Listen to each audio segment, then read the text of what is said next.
ऋषि मुनियों की पावन धरती, देश धर्म का नाता है। कहते सारे लोग यही हैं, गो हमारी माता है। जाग उठो ओ भारतवासी, जाग उठो ओ भारतवासी, गो पर छुरियां चलती हैं। बंद करो गो माँ की हत्या, सारी जनता कहती है। बंद करो गो माँ की हत्या, सारी जनता कहती है।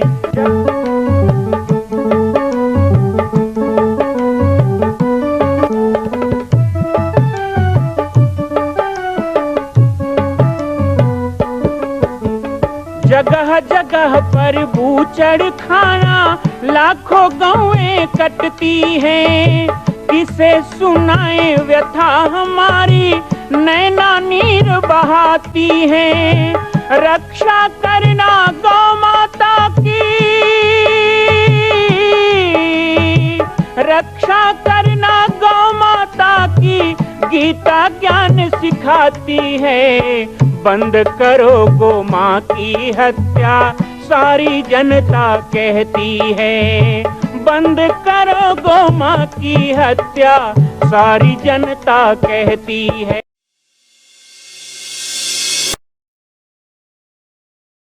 जय श्री राम, जय गो माता, जय गोपाल। आज सर्वसिद्ध शक्तिपीठ श्री जामरी पाटेश्वर धाम से मुझे आप सबके सम्मुख कुछ विषय रखने के लिए आना पड़ा। जैसा कि आप सभी जानते हैं कि पूरे विश्व में भगवान राम के लाखों मंदिर हैं, पर छत्तीसगढ़ में जिसने जन्म लिया, ऐसी गौरवमयी छत्तीसगढ़ की बेटी माता कौशल्या का एक भी कोई विशाल मंदिर नहीं है। ये 15 वर्षों से श्री जामरी पाटेश्वर धाम, जिला बालोद, छत्तीसगढ़ में मां कौशल्या का मंदिर बन रहा है।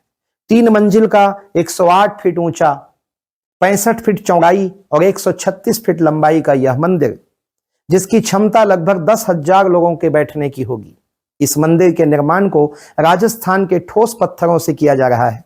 इस निर्माण में कई बाधाएं आती हैं, निर्माण रुका हुआ है, लेकिन अब निर्माण को पूर्ण करने के लिए त्रिवर्षीय संकल्प महाअभियान की यह श्रृंखला चल पड़ी है। सैकड़ों लोग इसमें जुड़ रहे हैं। मैं एक बार आप सबसे भी निवेदन करूं, जिस तरह हमने अयोध्या में बनने वाले रामलला के मंदिर के लिए तन मन धन से साथ दिया, वैसे ही छत्तीसगढ़ में बनने वाले मां कौशल्या के पावन धाम के निर्माण में मुक्त हस्त से दान दें। 3 साल के लिए आप एक निश्चित राशि का संकल्प करके हमारे नीचे चल रहे मोबाइल नंबर पर व्हाट्सएप करें। आप 5103 वर्ष तक, 11,003 वर्ष तक, 21,003 वर्ष तक, क्षमता हो तो 1 लाख रुपए, 11 लाख रुपए, 5 लाख रुपए भी कर सकते हैं। याद रखिएगा, यह अवसर अब 2-3 वर्षों तक ही मिलेगा, क्योंकि आने वाले 2-3 वर्षों में इस मंदिर का निर्माण पूर्ण कर लिया जाएगा और शिखर चढ़ेगा। माता कौशल्या गोद में रामलला को लेकर बैठेंगी। मैं राम बालक दास महात्यागी पूरे प्रदेश और पूरे देशवासियों से निवेदन करूंगा कि मेरे इस छोटे से विनय और मेरे प्रयास को आप अपना साथ दें, सहयोग दें। जय श्री राम। अहंकार पतन का कारण है।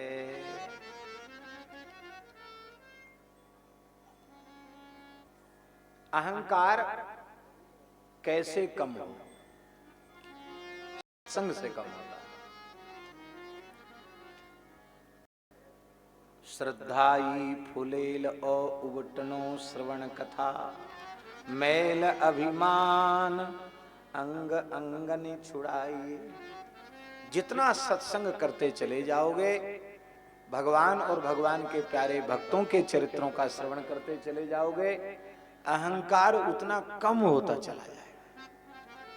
सभी साधनों से बढ़कर सत्संग इसीलिए है कि अन्य साधनों को करने से तेज तो प्राप्त होता है, शक्ति तो प्राप्त होती है, सिद्धियां तो प्राप्त होती हैं, पर अहंकार कम नहीं होता। उस सत्संग की महिमा इसीलिए है कि उससे अहंकार कम होता है, समाप्त होता है। श्रद्धेय पूज्य स्वामी श्री राम सुखदास जी महाराज यह कहा करते थे कि सब साधनों से बड़ा सत्संग इसीलिए है कि अहंकार प्रकृति इतनी सूक्ष्म है कि उसको जीतना बहुत कठिन है। उसको जीतने में कई जन्म योगियों को लग जाते हैं। स्वामी जी कहते थे इसीलिए सत्संग की महिमा है। कलिकाल में जीवों के कल्याण का उपाय सत्संग इसीलिए कहा गया क्योंकि इससे अहंकार का क्षय होता है। जितना सत्संग करते चले जाओगे अभिमान उतना विगलित होता चला जाएगा।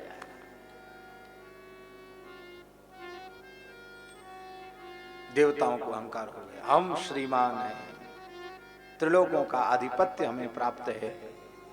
भगवान ने कहा भी हम तोड़ते तुम्हारे अहंकार का किला। भगवान ने स्मरण किया, दुर्वासा जी रमा वैकुंठ पहुंचे, भगवान की स्तुति की।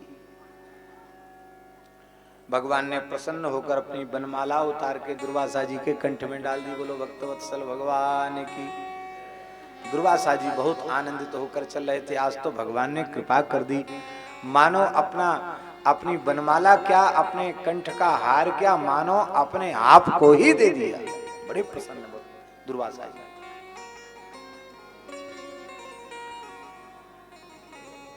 वैकुंठ से ब्रह्मलोक आए, ब्रह्मलोक से फिर तपलोक, फिर जनलोक, फिर महरलोक, फिर स्वर्गलोक आए। क्रम है ना। देवराज इंद्र ऐरावत पर विराजमान होकर विचरण कर रहे थे। जैसे दुर्वासा जी को देखा तुरंत ऐरावत से उतरकर मस्तक झुकाकर प्रणाम किया। देखो भले ही श्रद्धा होए न होए, कई बार ऐसा होता है कि कोई बहुत ऐसे महान भाव सामने पड़ जाएं जिनसे डर हो कि ये दंड दे सकते हैं हमको, तो प्रेम होए न होए फिर भी उनको प्रणाम करना पड़ता। जैसे परशुराम जी महाराज जनक जी के दरबार में आए तो भले ही प्रेम श्रद्धा नहीं थी लोगों की ज्यादा, लेकिन महाराज दंडोत नहीं करेंगे तो फिर हालत खराब हो जाएगी। इसलिए अपने अपने पिताजी का नाम ले लेकर महाराज धोख है, प्रणाम है, दंडोत है, सबने प्रणाम।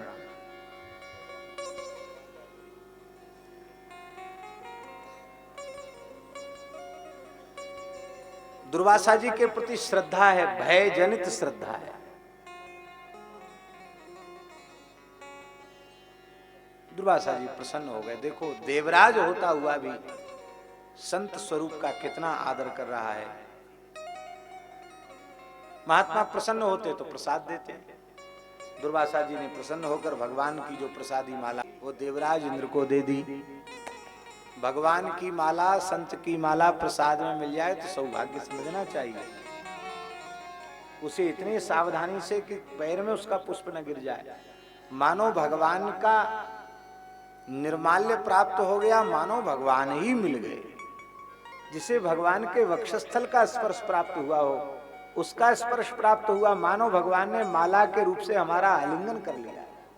इतना कृतार्थ होना चाहिए। बहुत सावधानी से माला रखनी चाहिए।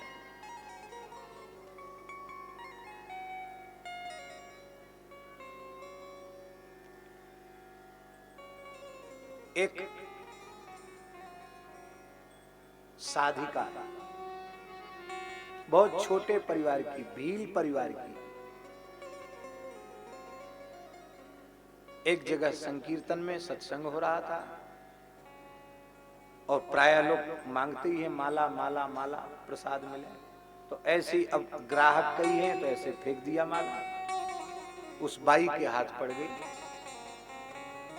श्री राम जय जय राम को ही मंत्र मान लिया। एक चौकी पर कपड़ा बिछा के माला विराजमान करके भजन आरंभ कर दिया। महाराज कई वर्षों तक साधन करके भी जो अनुभूतियां नहीं होती उसको अनुभूतियां आरंभ होती। केवल माला का आदर करने से अनुभूति श्रद्धा के द्वारा होती, किसी व्यक्ति विशेष के द्वारा नहीं होती। श्रद्धा उसकी ऐसी थी। ये सच्ची बात बता रहे हैं आप। हमारे ब्रज के महान सिद्ध संत पूज्य प्रातस्मरणीय पंडित श्री गया प्रसाद जी महाराज गिरिराज जी वाले बाबा सरकार, उनके यहाँ कहीं से प्रसादी माला आ जाती। बिहारी जी की माला, राधा वल्लभ लाल जी की माला, बद्रीनाथ जी की माला, केदारनाथ जी की माला, विश्वनाथ जी की माला, द्वारिकाधीश जी की माला, श्रीनाथ जी की माला, कहीं से प्रसाद ही आ जाती। अब प्रेमी पहुंचते प्रसाद लेके ही पहुंचते, तो पंडित जी अलग अलग कपड़ों में उनको बांध के एक डोरी पर लटका के रखते माला, नीचे गिरे। अब भजन से उठते तो वो माला उन्होंने ठाकुर जी का स्वरूप है ऐसा मान के नेत्रों से लगा के रोने लग जाते। कैसी कृपा करते हैं संत, सब ठाकुरों की कृपा इस दीनहीन पर यही हो रही है। ये है भाव की बात। बड़े लोग अहंकारी होते हैं, वो प्रसाद का महात्मा नहीं समझते। इंद्र ने माला ले तो ली, और लेने के बाद हाथी के मस्तक पर उसको सजा दिया, जैसे आजकल लोग माला लेके अपनी गाड़ी पर सजा देते हैं। नहीं सजाना चाहिए, प्रसादी माला गाड़ी पर नहीं सजानी चाहिए, नीचे गिरेगी अपराध होगा। हाथी ने अपने स्वभाववश उस माला को सूंड से पकड़ा और नीचे पटककर पैर से कुचल दिया। और सौभाग्य कहें या दुर्भाग्य, यह क्रिया दुर्वासा जी के नेत्रों के समक्ष ही हुई। इतना देखते ही दुर्वासा जी क्रोध में तिलमिला उठे। हे दुष्ट इंद्र, जिस इंद्रासन को प्राप्त करके, स्वर्ग की लक्ष्मी को प्राप्त करके तू इतना उद्धत उद्दंड हो रहा है, भगवान के श्रीअंग में विराजमान माला का भी तिरस्कार तूने कर दिया। अब वह तेरे स्वर्ग की संपत्ति समुद्र में डूब जाएगी, तू श्रीहीन हो जा। हमारे यहाँ शास्त्रों में लिखा है, भगवान का निर्माल्य, भगवान की प्रसादी माला, भगवान का अधरामृत प्रसाद, भगवान का चरणामृत, भगवान की श्रीअंग की पुष्पमाला, इसको यदि हम लांघ जाते हैं, तुलसी बिल्वपत्र को लांघ जाते हैं, तो लंघनात् हरते आयु, लांघने से आयु नष्ट हो जाती है। इसलिए देवालय शिवालय कहीं जाए और बिल्वपत्र बीच में पड़ा हो तो पहले उसको हटाने से बड़ा पुण्य लिखा है शास्त्रों में। इसलिए देवालयों में जाकर सफाई करनी चाहिए। प्राय होता है विष्णु भगवान के मंदिरों में तुलसी ऐसी पड़ी मिलेगी, पैर से कुचल रहे लोग, आ रहे जा रहे हैं, तो पुण्य तो उतना नहीं होता, उससे ज्यादा अपराध लग जाता है। शंकर जी के मंदिर में जाएंगे तो बिल्व पत्रों पर ही पैर रखते हुए चले जाएंगे, ये अपराध होता है। बहुत विवेक रखने की आवश्यकता है। लंघनात् हरते आयु, लांघने से आयु नष्ट हो जाती है। और पैर के नीचे आ जाए भगवान की प्रसादी माला, गुरु की संत की प्रसादी माला, ठाकुर जी की प्रसादी माला पैर के नीचे आ जाए तो स्पर्शात् धरते श्रिया, पैर से स्पर्श हो जाने से लक्ष्मी का नाश हो जाता है। आज इंद्र के अपराध से ऐरावत ने माला को पैर से कुचला, उससे इंद्र श्रीहीन हो गए। देखो, जैसे ही इंद्र श्रीहीन हुआ, अर्थात लक्ष्मी जी ने देवताओं से नजर घुमा के दैत्यों की ओर कर ली। जब तक गौ का, ब्राह्मण का, संत का सत्कार है, तब तक लक्ष्मी जी की कृपा दृष्टि है। जैसे इनका तिरस्कार हुआ, लक्ष्मी जी नजर घुमा लेंगी। बहुत ध्यान से सुने, उस समय लक्ष्मी जी ने नजर दैत्यों के प्रति क्यों की? क्योंकि उस काल में दैत्यराज बलि थे और वे गौ और ब्राह्मण के अनन्य भक्त थे, साधु सेवी थे। लक्ष्मी जी ने उधर दृष्टि कर ली, देवता श्रीहीन हो गए। दैत्यों ने देवताओं को खदेड़ दिया। मां को सर्वोपरि कहा गया। मां कौशल्या का मंदिर बन रहा है, संकल्प हो चुका है, लेकिन आप अभी भी शांत बैठे हैं। संकल्प कीजिए, आगे बढ़िए। आज राजस्थान, गुजरात, महाराष्ट्र में हम जाते हैं, बड़े बड़े तीर्थों को देखते हैं। क्या छत्तीसगढ़ के लोग इतने कमजोर हैं कि अपनी ही छत्तीसगढ़ की बेटी माता कौशल्या का एक मंदिर पूर्ण नहीं कर सकते? एक संकल्प माता कौशल्या के नाम। आइए और संकल्प में जुड़िए। बाकी जानकारी आपको मिल रही है और व्हाट्सएप पर आप संपर्क कर सकते हैं। एक बार सबको सहयोग करना है। मां कौशल्या की पावन जन्मभूमि छत्तीसगढ़ प्रांत में बालोद जिला में स्थित है श्री सर्वसिद्ध शक्तिपीठ जामड़ी पाटेश्वर धाम। परम पूज्य सद्गुरुदेव राजयोगी बाबा जी की तपस्थली श्री पाटेश्वर धाम और विश्व के अद्वितीय मां कौशल्या जन्मभूमि मंदिर निर्माण का दर्शन करने और इसी प्रकार समसामयिक विषयों पर अपना ज्ञान वर्धन करने के लिए और 10,000 गायों के लिए बनने वाले श्री हनुमान नंदीशाला गो अभ्यारण्य का समाचार प्राप्त करने के लिए आप सभी देखते रहें YouTube चैनल पर राम बालक दास, और हमारे चैनल को आप सभी सब्सक्राइब करें, घंटी का बटन दबाएं ताकि आप सूचनाओं से जुड़े रह सकें। जय श्री राम, जय गौ माता, जय गोपाल।